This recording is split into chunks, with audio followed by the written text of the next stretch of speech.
and welcome to the Ghost Hunting TV talk show, and we are currently live. My name is Lee Steer. I am the founder of Paranormal Magazine, Ghost of Britain YouTube, and Project Reveal Paranormal Investigation website. My name's Chris Beach. I am a student at the Parapsychology at the School of Parapsychology, and I'm also an investigator for Norfolk Ghost Hunters in East Anglia in the UK. We are obviously three girls in the dark. My name is Emily. I'm Gina. And I'm Christy. And we basically do exactly what our name says. We sit in the dark, the three of us. Yeah, I'd echo what you're saying. It's more that we don't acknowledge the way in which that EVP has been captured and presented as evidence for paranormal. You were talking about ethics. Now let me just show this to people. This makes me absolutely sick. Thank you for having me on, by the way. No problem. So my name is Sophia Temporelli. I'm 16 years old. I've been a radio host since I was 12 years old on liveparanormal.com. My show is called The Ghost Host, and I've been in the paranormal field since I was 8 years old. I call myself para-confused. I tend to, when I came into the field, I thought I had my belief system, solid. I think, Lee, I've always had an interest in it, to be honest, ever since I was a child. And growing up in this island, this fair green island in Ireland, certainly there are plenty of things which go bump in the night. I think it is very, very important to understand, if you are checking out a product, to understand what it is. Personally, I'm a great believer in the best piece of equipment that we have is a remote. Gina over here is kind of like a borderline. She's borderline. So I like to say she's a flapping screen door. Sometimes things can get in, sometimes things can get out, sometimes nothing. Bear in mind that those facts you're investigating, if you're having a paranormal experience, am I on medication? What have I drank? What have I eaten? Just as a basic, really. And that in itself, that's my take on possibly why we see, along with the popularization, of course, of the paranormal TV shows, which is in the decline, which is in sharp decline, I might add. If there is any spirits here with us right now, who can use the spirit box to communicate with us, can you try and say the guy's name who is hosting this show? Can you try and say his name? Can you try and say Lee? Lee. There you go. Did you hear that?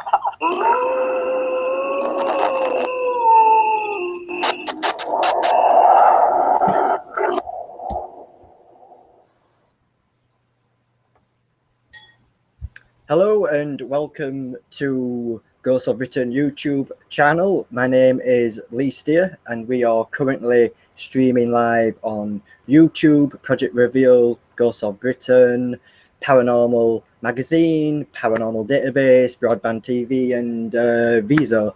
So with us on this episode, we have Matt, who is the owner of Paranormal Investigations Equipment.com. Would you like to briefly just tell everyone a bit about what you do and what you're about? Well, currently I do investigating. I started out doing investigating primarily at nighttime, just because that's what I was told. That's what everybody else does. Now I primarily do investigating during the daytime. I do night investigations as well. I also build the paranormal equipment as well. I do have a website I sell it on. I'm really interested in the ITC end of it. The EVPs, the Rodaway diodes, I'm getting into the auto-write planchettes. They don't really do much of that over here, but I've seen them in the UK and things like that. You guys, I believe, do it. Auto-write planchettes? Yes. What's that? I've actually not heard of that. Oh, you haven't? Okay, because I know a guy over there do you know Tim Brown from the Pigs? Yeah. He actually makes them over there, and he sells them out. And so I thought maybe it was a big deal over there. But what they are is they're the planchettes, just like what you would use for a Ouija board, but they have a pencil in them, and then you use it on a piece of paper rather than a Ouija board. All right, cool. That sounds pretty interesting. That, have you actually used one yourself? I have, and I've seen them used. I've never really. I don't know, because you don't use it yourself. You use it like a Ouija board with other people. I didn't really know if it was actually a spirit that was moving the Ouija board and drawing this, or if it was somebody else that was with me. Because at the time when I used it with other people that I was investigating with that I didn't know, that weren't a part of my group. So I wasn't real trusting of them. I didn't know what they were like. Yeah, I would think the same thing. If I was in an event team with people who I don't know, you've got to really trust the people who you're doing an Ouija board session with, I would say. Because if you've got friends who you know who would not push it, then it's more evidence for you personally, because you know that person. But if you're going to an event where you're meeting random strangers who are interested in the field, then I suppose that you're right. You don't know what they're like. You don't know if they're pushing it. Would you say that there's a way to find out? I would myself like to, just so that I know if it works right or not, I would like to do it just myself and have nobody else. I've tried that and I haven't had any luck doing that. So I don't know if it needs a spirit needs more energy from other people. That's why it only works with multiple people rather than just single people. Cool. So actually take us back to what got you started in the field. What got you interested in the paranormal? Well, this is an hour show, so I've got it's a long story. So, well, it started when I was 15 years old. I was helping my parents. At that time, we had just moved to the U.S., to Arizona, and we were starting. They wanted to start a church up because they're super religious. So they wanted to start a church up. We were having problems finding a pastor that would come in. We had several ones come in and leave, and at that time we were also helping a lady friend of ours. She went through like AA, alcoholism. So we were helping her through that and helping her go through her house and clean out all of her alcohol and help her through the whole ordeal. And in that ordeal, she actually became possessed. We knew it because of the way she acted changed. She would always drive away any new pastors that were trying to come into the house, anything like start up in our church. So we actually what drove us. The way we knew exactly, we were in her home cleaning out alcohol, dumping it down the drain because she just went through, AA. So we didn't want any alcohol. We didn't want her to be tempted with the alcohol sitting in her house. So we were dumping it out, and we heard her say, she yelled, like she wasn't near us. She yelled from another room. She would say, "Don't dump out my alcohol." And we just thought, okay, well, she doesn't want us to dump it out. So we just continued dumping it out. The voice, it kept saying every 30 seconds, it would say, "Don't dump out my alcohol." It'd get a little deeper and a little closer. And then pretty soon it was just like right over her shoulder. It would say, "Don't dump out my alcohol." And it was about 3 different voices. It was like a little girl, her voice, and a man's voice. And we turned around, there's no one there. And that's when we knew she started talking that way. 3 voices all at the same time? All at the same time. All at the same time. So she started, her looks didn't change, nothing changed, just her voice was the only thing that changed when we started talking to her. So we actually sat her down and we were talking to her, and she was possessed at the time we were talking to her. And at that time, we had another pastor coming that she just showed up at his door. He was a young pastor. This was would be his first job.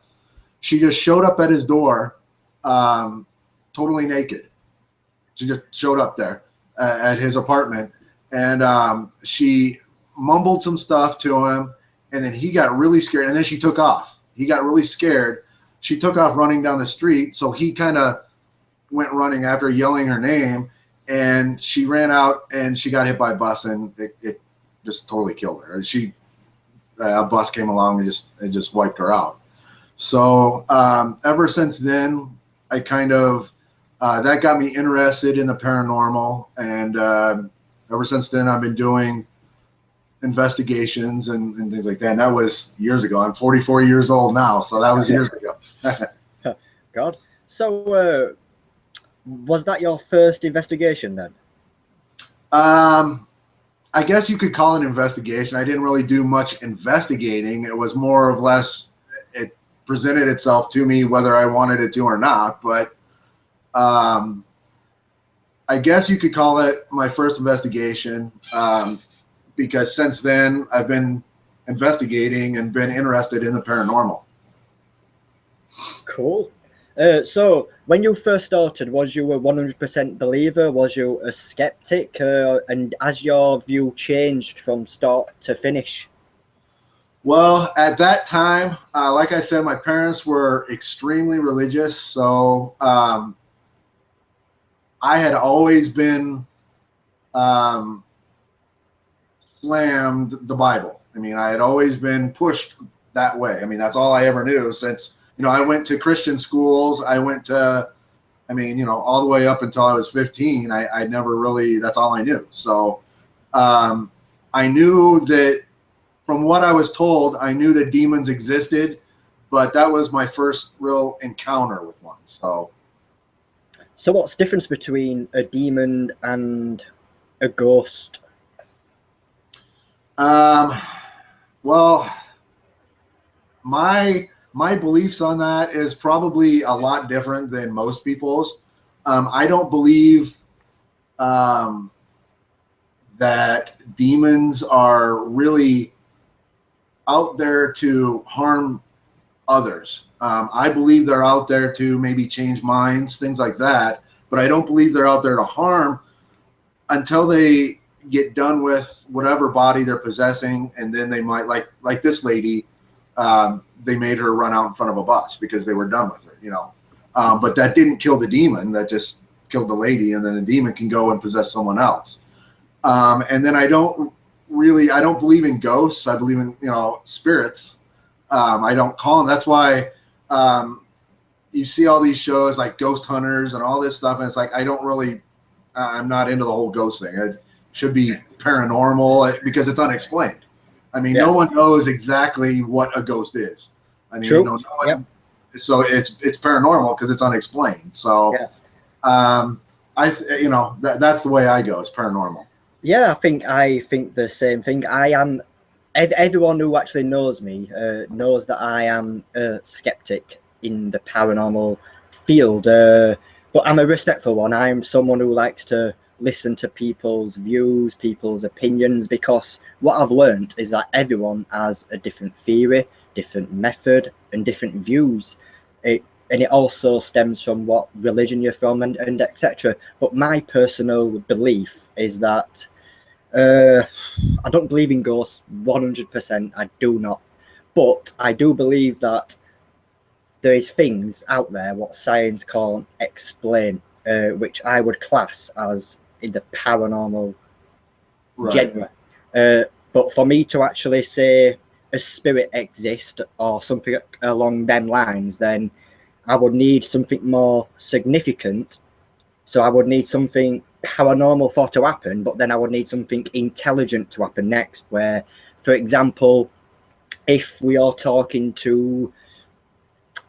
got some electromagnetic field meters placed about we've got 5, for example, and we've got them placed about a good meter away. And if a ghost can go to specific meters on command, like left, right, and you tell it where to walk, then that to me would be intelligent, and it would probably convince me that there is such thing as an afterlife. But until I encounter something like that, then at this precise point, I just believe that there is things out there which we can't explain, or what science can't explain yet. What do you make of that? That's pretty much along the way. I believe I like to be able to see something happen rather than, like a lot of these shows you see on TV, they say, oh, I saw so-and-so out of the corner of my eye, or I saw, but nothing really happened. Like EVPs, for example, I don't really believe an EVP is a good EVP unless it answers a question. If it's a direct response to a question or something like that. But if you just, let's say you turn a ghost box on and it starts talking and people are like, oh, well, it's, it must be a spirit that's trying to communicate with us. I don't believe that. I mean, I don't go with that. I have to actually ask a question and it respond. Like if I can say, what color are my shoes? And it says black or whatever, then I know that or if I can say, or if it says an entire sentence to answer me, that's a little bit different than one word. Yeah, I think everyone who is watching this show knows my views on Frank's boxes. I personally think they're the most annoying piece of equipment out there, but I respect people's views. I respect people's opinions. I respect why they use them, but it's just not my cup of tea. But let's talk about it. Actually, if you could get sentences out of a Frank's box, then that would interest me. Because normally with a Frank's box, I never have luck with Frank's boxes. They just don't seem to work for me. But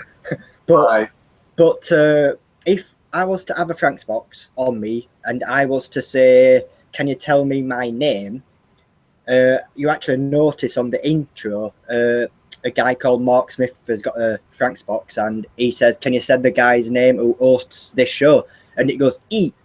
And it sounds like Lee, but it's open to interpretation. What would you make of that actually? Because did you notice that in the actual intro? I did notice it, but I didn't. I'm kind of. I don't really believe too much in ghost boxes. I would rather do like. I don't know if you know what a Rodaway diode is. I actually make those, and I've used them, and they work great. So is it an old-fashioned radio? Just tell me, so I forgot. No, it's actually what it is it's a diode, and it uses instead of an actual microphone, it uses like a diode. So what it does is it plugs into your recorder, and it doesn't record any ambient noise at all. So all it records is a spirit voice. A spirit noise can talk through that, and it'll record it. Knocks, voices, sentences. It does a lot of different things, and it's not ambient noise, so it's not Joe from the next room yelling or whatever. I mean, it doesn't do that, but you can with certain recorders, and I believe it's just the Sony and the Zoom recorders. You can set them to record ambient noise as well. I use a Zoom recorder, so I can set it to record off of the external mic, which would be my diode, and the internal. So I can ask it questions, and then I can hear the responses through the diode, which I really like. Yeah, I actually echo what you're saying there. Like, the majority of people would buy cheap EVP recorders, which probably are rebranded and sold for like £30. But thing is, I think if you want EVP and you don't want to be fooled, then I think you need to actually buy the more expensive ones, because when you buy the cheap ones, you're getting a cheap receive a cheap pickup. And basically, if you buy an expensive one, you've got all these features where you can actually get the ambience, you can capture the true sound. And that's why I use Zoom, just like you, because it's a perfect recorder. It's great, but I've never caught anything on it. so I think that is all I use is Zoom, and I use the Zoom 2s instead of those big bulky ones that they show on TV. But which is like yours, only it's like a newer edition. It's a 2, you know. I've caught a lot of stuff with it, and I do like the fact that you can be running an external microphone as well as the internal microphone of the recorder. Yeah. So what tips would you give people out there for conducting an EVP session professionally? What I would say is if you're doing EVPs by yourself, use a good recorder. It doesn't matter if you're doing EVPs by yourself or in a group, use a good recorder. I know a lot of people use their phone. You can't record, in my opinion, you can't record a good EVP with your phone because it's not made for that. It's not made to, I mean, it's just a small little microphone. It's not, you know, a good microphone.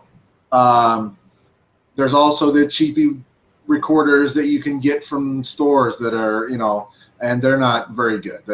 I would probably go with a stereo microphone recorder. If you're doing it by yourself, then I would probably keep it to about 10 minutes lengthwise and try not to walk around a lot, because especially, I mean, you use the Zoom, so you know when you walk around, those Zooms are they catch so much stuff that they're going to catch your footprints, everything. Yeah. Wind, noise, they're going to catch whatever. If you're walking on rocks, grass, whatever, it's going to pick it up. If you're in a group, then I would say still keep it to about 10 to 15 minutes. Let each person maybe ask a question and wait about 30 seconds, 20 seconds, whatever, in between each thing for a response. In between each question, that'll give you time for a response. And also, one thing that I've noticed doing reviews on EVPs is when you do the review on not only forwards but reverse also. I have caught a ton of EVPs that I didn't get forwards that I get in reverse. Or I will get one thing in reverse, I play that same section forwards, and it's something totally, it's another EVP totally different. So that would be probably the number one thing is forwards and reverse, because I get so much stuff. I must admit myself, I've never looked at an EVP in reverse. I might actually try it. I think my tips for EVP would be to have a camera watching it at all times, because you need to be able to see the environment of what that EVP is around. Would you say that's the case? Yeah, me personally, I don't think that a camera is as important, just because a camera is going to only get so much. It could be someone in another room that's banging on a wall or making loud footsteps or something like that. So to me, a camera isn't as important, but I do like to roll cameras on the EVP just so you can see that the whole thing isn't shaking around or anything like that. Yeah, that's the only reason I suggest cameras, actually. If you want to publish EVPs and class it as evidence, then I suppose you need to think about the skeptics out there, and you need to try to cater for them as well. You need to try to think, well, if a skeptic was here right now, what would he say? What would he tell me? And so on these shows, what I always try to do is I try to get everyone to question everything, and I try to make everyone, including myself, a better investigator. Right. Because I believe everyone has room for improvement. Would you say that's the case? Oh, definitely. Yeah. Yeah. There isn't anybody out there, no matter what anybody else says, that knows everything about paranormal investigating. Nothing. I mean, so one person's beliefs could actually teach someone else something in the paranormal, world. I mean, it's kind of sad that probably 80% of the people out there get their information from reality ghost shows. I know for a fact that you see, there's a show out there, and I was watching it recently. I watch them just for the new equipment. I like to see the new equipment they're using. But and he was going down this hallway, and all of a sudden, a door opened by itself. Well, he went up there to see it, and it's really, really quick. But I happened to record that show, so I could slow it down. But on the wall behind it, and it's an old building. It's like a 1920s abandoned saloon or something. I don't remember what the building was, but if you look on the wall right by the door, there's a black box with an antenna sticking out of it. Well, I know in 1920 they didn't have anything like that. So, I mean, they didn't have any boxes with antennas sticking out of it. So maybe, his producer had a remote control that opened the door. I have no idea. But yep.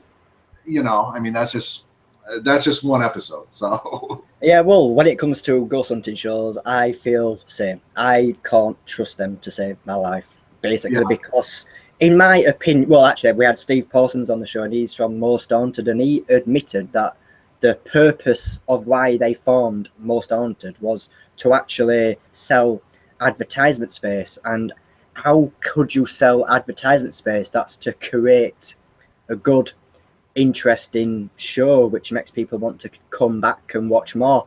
But yeah, like, people have shot themselves in the foot quite a few times in many different shows, UK, USA. There's been loads of teams who have had TV shows in both countries, and they have shot themselves in the foot with evidence clearly out there for everyone for to search, everyone for to see. But we're not going to mention the names of the companies in case they'll come after me. But yeah, I think we just can't trust shows nowadays. And I think if a show was to really produce an investigation as it really is, I don't think many people would be interested in watching it, because I could tell you now that 95% of the investigations what I go on, nothing happens. It might be because I'm that skeptical that I block it, but I don't know. Well, that and people see, okay, well, investigations are only an hour. They don't see that the investigation is 4 to 5 hours long, and then you got review after it. They don't show any of the review. Most of the teams probably have their own separate team that does the review for them. I doubt they do their own review. But I also know that one of the other shows, they get their 20 minutes before, or 2 weeks. They start filming 2 weeks before the 1 hour show actually airs. So they have 2 weeks of filming before, the show actually airs for an hour. So what people see is 2 to 3 weeks long, not just that 1 hour that they're seeing. So they might have done that a long time ago. Yeah, I totally understand that.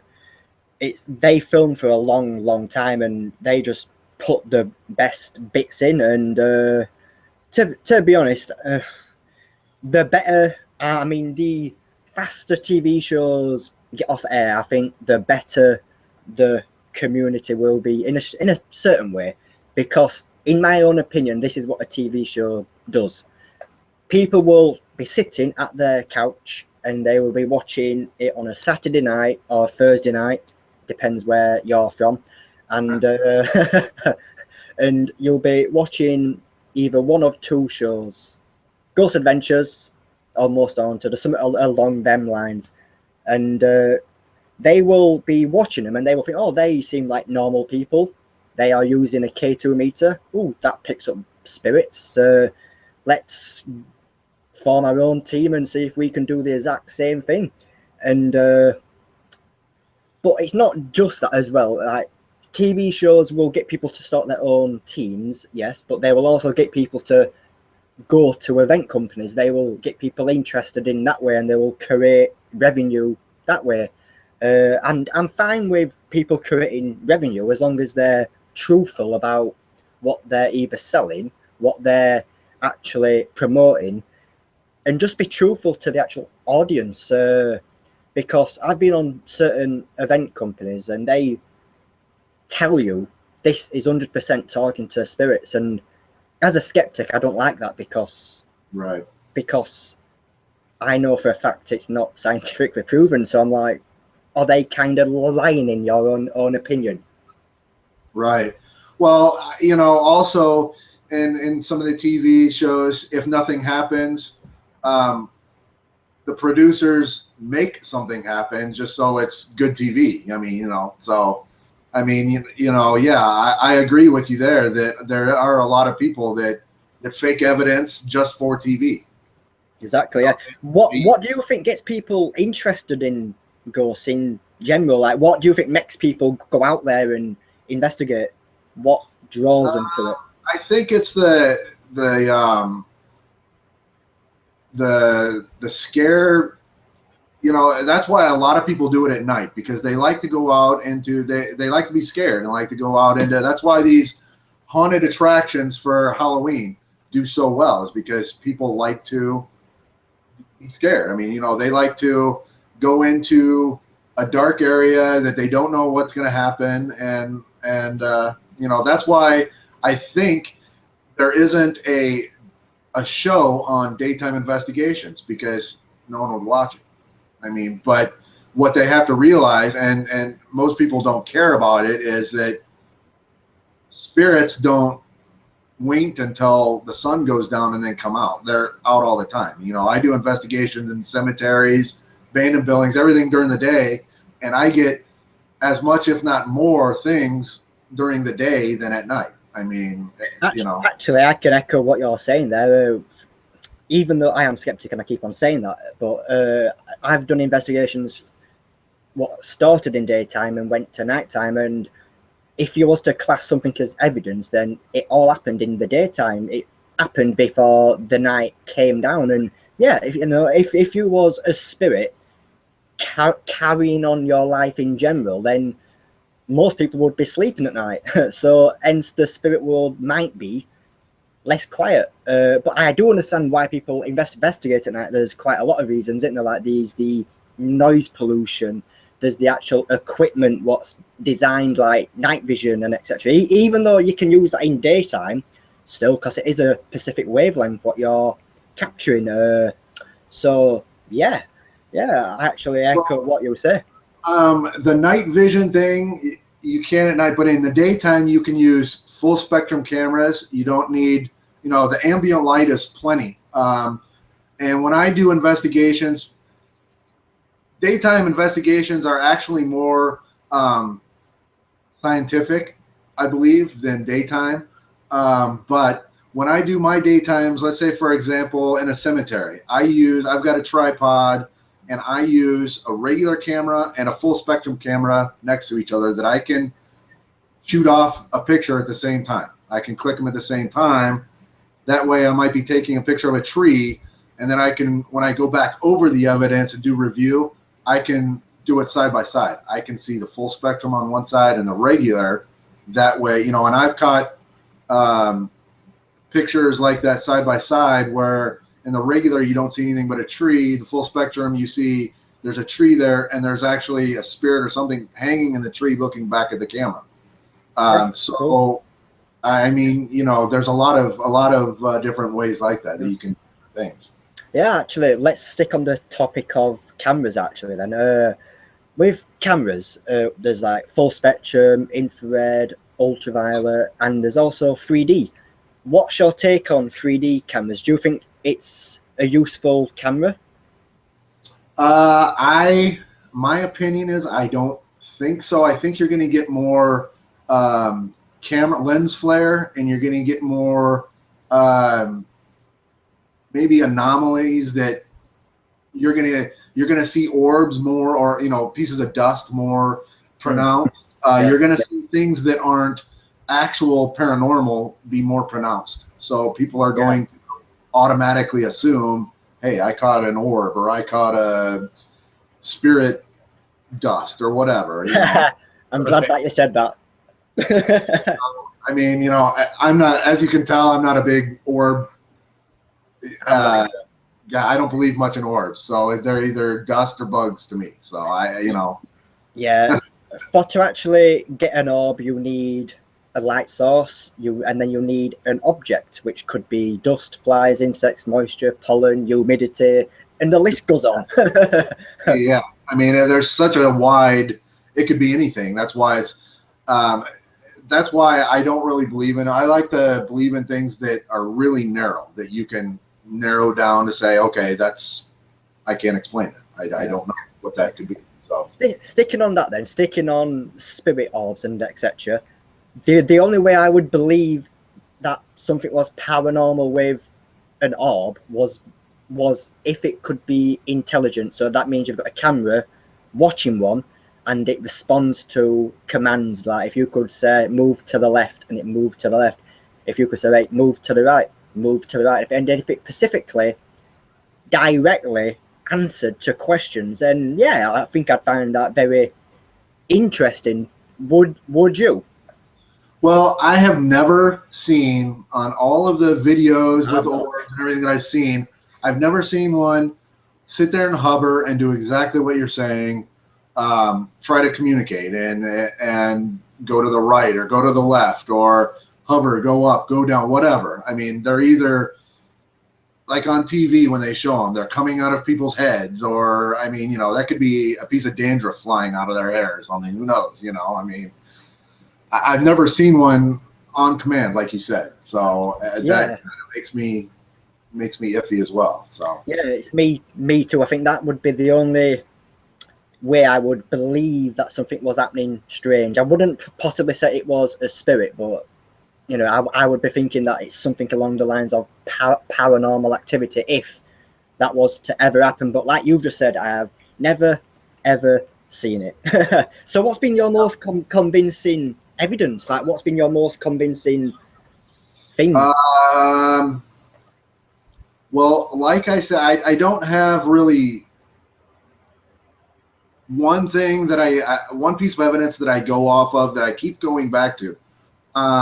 When I do my most convincing pieces of evidence are like if I do EVPs and I get direct responses, or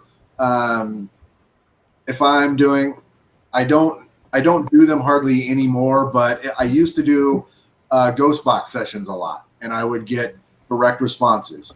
If I get, I've caught EVPs where me and someone else maybe is just walking through a cemetery, going to an investigation. We're just talking to each other, but we both happen to have our recorders on while we're just talking, having a conversation. One recorder catches a clear EVP, the other one doesn't, and he's like right next to me. And it has nothing to do, it has to do with what we're talking about, but it's kind of, they say it before we say it, the same thing. So to me, it's not really a response, but it's better than just making noise. Yeah. So just sticking on what you said then, actually, with the Frank's box and EVP, so if something was to come through a Frank's box, is that classed as an EVP in your opinion? No. No, an EVP is, to me, in my opinion, an EVP would be something that I would catch either with my Rodaway diode or just my recorder doing an EVP session. If I'm doing a ghost box session and I get, let's say, something coming through, it would have to be a direct response. 99% of the time I do a ghost box session, and that's why I kind of quit. I don't get direct responses, you know. I never do. It's just pointless me even turning a Frank's box on. Yeah, so I don't. I've tried probably 6 or 7 different types, and I've never gotten a direct response with them. So I kind of swayed away from that, and I'm going more towards ITC. I've never personally tried, like, let's say, I know people do water where they move water around and they can see faces. To me, that would be maybe the light reflecting on the moving water or something like that. I don't.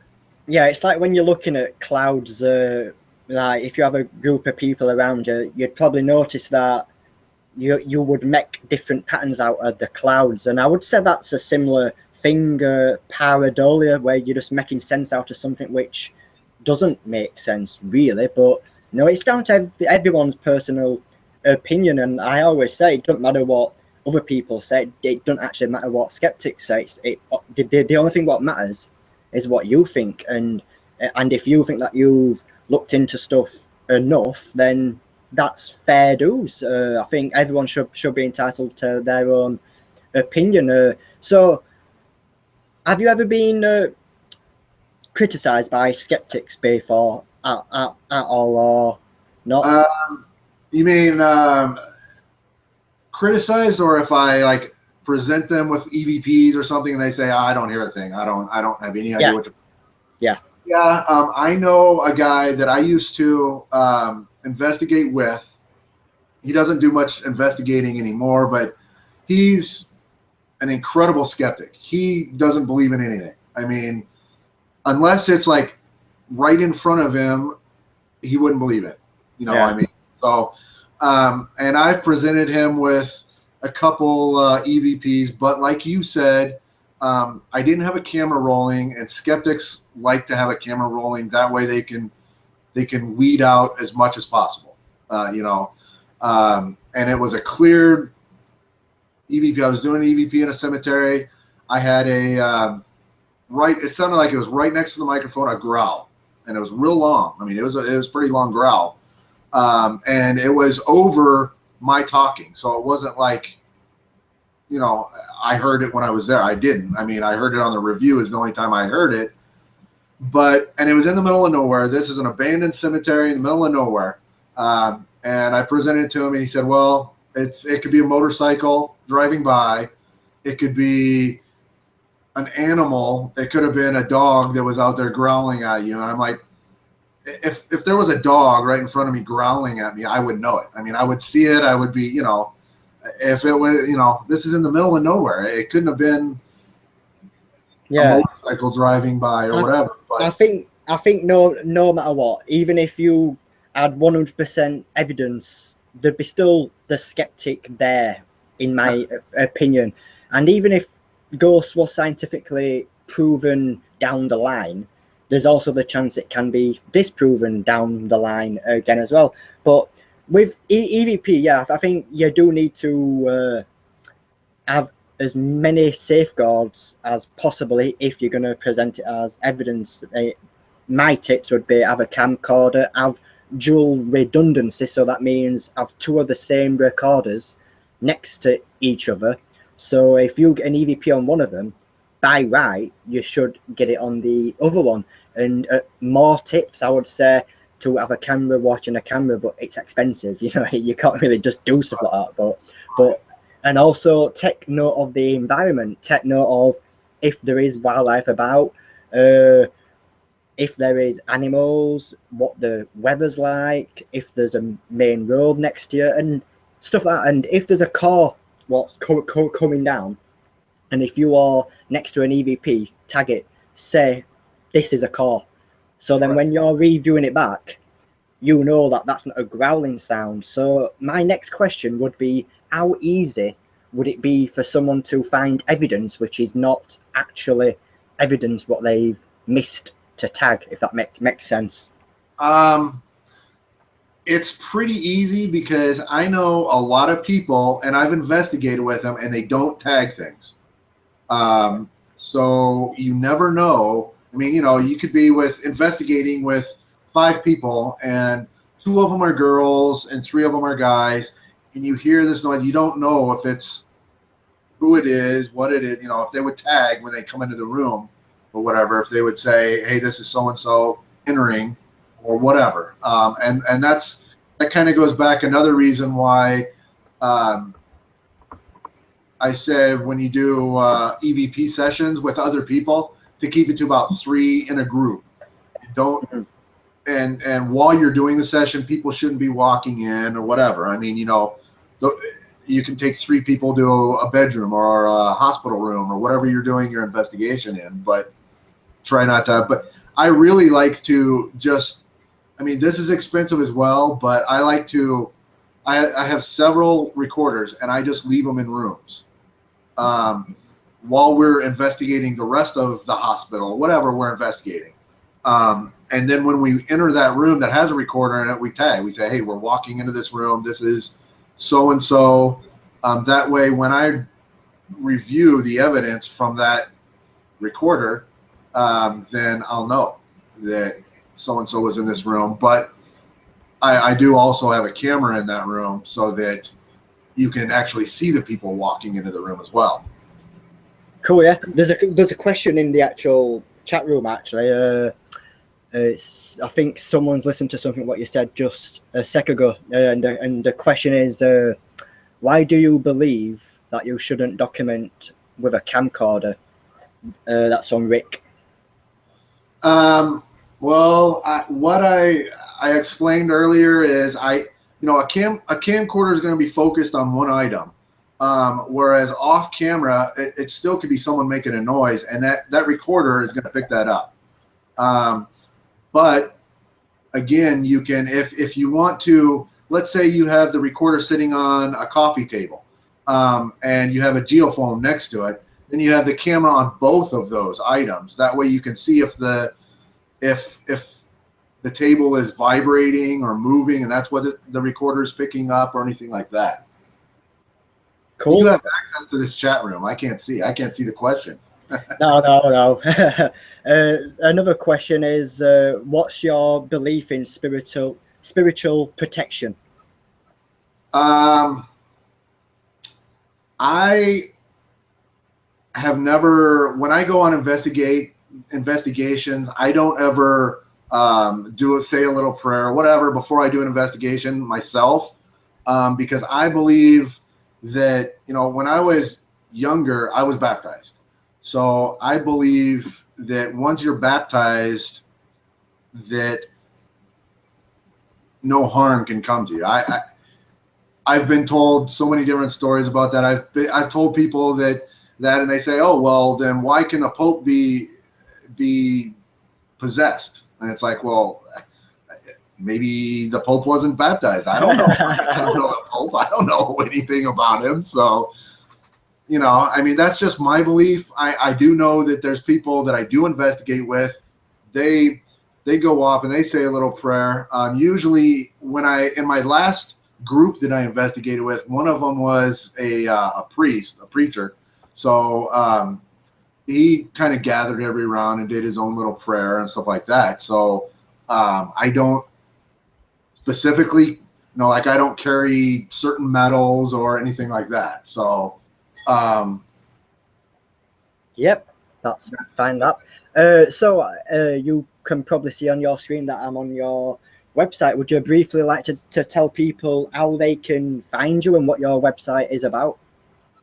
Yeah, if you just the paranormalinvestigationsequipment.com, and then from there you can, I have a blog on there. I have you can go to my shop page, which is I have an eBay store, and that has all my equipment on there. I'm constantly adding different equipment on there. Talk us through your equipment then. Well, a lot of the equipment I have on there, I carry. I don't necessarily, like, let's say the REM pod, I've done my own experiments on it. Yeah. So I don't even use them when I investigate. Not to say that I don't really believe in them, because I do know a guy I've actually investigated. We were investigating, and I don't know if you've heard of the, I believe it's the SV camera or something. I've heard of it, yeah. I've not looked too much into it though. Yeah, a new type of camera or whatever, and it shows things that you don't. It's not like an actual camera. It shows. It's kind of like the Kinect, if you've ever heard of the, seen any of the type deals. Yeah. And so we were looking through the viewfinder of that when we were doing it. He uses the REM pod. So we would see something jumping on top of the REM pod through the camera, and at the exact same time, the REM pod would go off. When it would leave, the REM pod would stop. And then when it would start jumping on it again, the REM pod would go off. So yeah, with REM pods, correct me if I'm wrong, because I don't 100% know. I'm just assuming of what I've learned in the past, and I think I might have lost my memory of it. But a REM pod, does it kick out electromagnetic fields and it monitors it? So if something goes into the radius of 5 centimeters or whatever you set it to at the bottom, is that an electromagnetic field pulse, and then it's monitoring if something comes into its vicinity? Is that how it works? that's how it's explained, and that's what most people think. That's what it does. That the antenna that comes out of it actually radiates its own EMF, electromagnetic field, and anything that breaks that field, the REM pod goes off. I have tried my own separate not really investigations, experiments with that. Whereas with something that has static, it does go off. But let's say a wood ruler or a piece of plastic, something like that, it does not go off. So, Right. my opinion, it's a static detector. Yeah, That's my personal opinion. But you know, a lot of the things, some of the things I do carry, they're my personal things that I have either modified or that I create, that I build on my website. The other things are, you see a lot on the shows, things like, and that's why I carry them. I don't use a K2 when I investigate. I do, but I don't carry it with me when I investigate. I use it before the investigation to see where electronic hotspots are, because they'll pick up Wi-Fi's. yes. First person who said that to me. If you've got electric wires in the wall, they'll pick it up. I mean, yep. That's the best reason for to use one, in my opinion. If, like, not just a K2 meter, but an electromagnetic field meter, I think is important in an investigation for scientific purposes, where you can actually pinpoint where natural electromagnetic field sources are. And if you find natural sources, then that means that you could possibly find an explanation to what the clients are actually encountering. So would you say that if you find a natural source of electromagnetic fields and it's next to an area where people have encountered activity, would you say that it's possible that it's being put onto the person from these fields? Definitely, yeah. If, let's say, right on the other side of the wall where they sleep at night, and they're having hallucinations or bad dreams or dreams, whatever, on the other side of the wall is the electrical panel for the house. Then they're going to pick up on that EMF that's coming out of that electrical panel. So when you do an investigation, you put, let's say you have a static detector, you are going to put it right there, because they say that's where I get the most, that's where I have dreams or whatever. So people put a static detector there, it's going to detect that EMF as well. So if you don't have a K2 or something that shows you that's a hot spot, you're going to automatically think, hey, there's something going on here. There must be a spirit lying on the bed or something. Yep, I totally respect that. What can people find on your blog? Anytime I introduce new equipment, I write a blog about it. There's a blog on there about doing daytime investigations as well as nighttime. You don't have to do them just at night. I just recently acquired a drone. I don't know if you know what a drone is, but the quadcopter, whatever. Yeah. Okay. And I connected a full spectrum camera on it. So when I do investigations in cemeteries or even if it's abandoned buildings, whatever, I can go out during the day, fly it around, and I can see the entire premises. I can see the whole property, or I can see what's going on in this area, or however, if I want to hover it over here while I'm investigating this area, or whatever I need to do. Nice. So, yeah, it's an interesting thing. It's the reason I would use one actually would be to look at places what I can't normally get to, like places which are very high up, right, where you need to do some sort of climbing along the line. So I think it's a useful tool. Yeah. Yeah. I've just started with it, so I've I haven't used it. Also, maybe if you want to investigate down in a cave that you can't squeeze through, but your drone could, kind of hover down into the cave, or however you want to do it. It could. There's many possibilities for it. Yep, I totally agree. So we're going to end on this question actually. What are you got planned for the future? What future developments have you got lined up? I do have some new equipment that I'm working on that's coming out. I'm heading towards the old school kind of ITC type deal. So I've got, like I said, I've got the auto write planchette that's going to be out probably within a week, and that'll be on my website as well.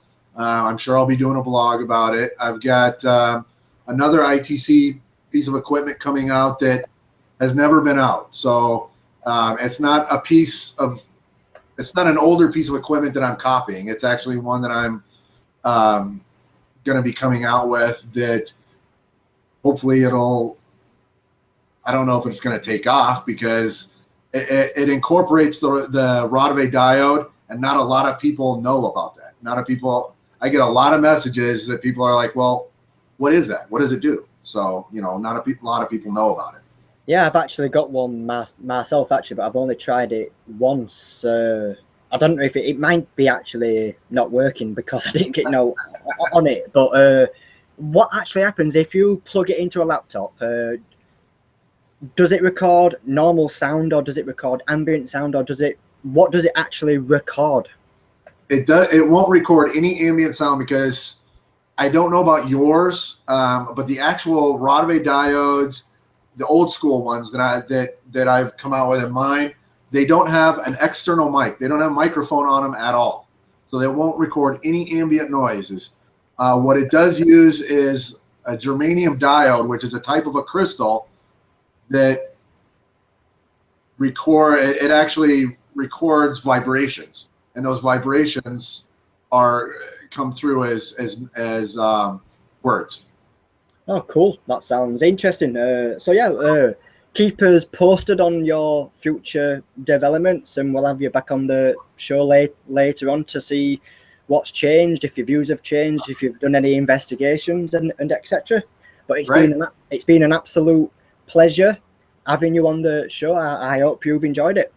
Sure. Yeah, it's been great. I loved it. No problem. My first Hangouts video, and it was great. I loved it. Nice one. And I hope I wasn't too bad on you as a skeptic. I tried to be respectful as much as possible. You were good, so no problem. Nice one. So thank you for everyone watching on Ghosts of Britain YouTube, Paranormal Magazine, Project Reveal, Paranormal Database, Visa on Broadband TV. Good night, and thank you for watching. Take care. All right. Thank you.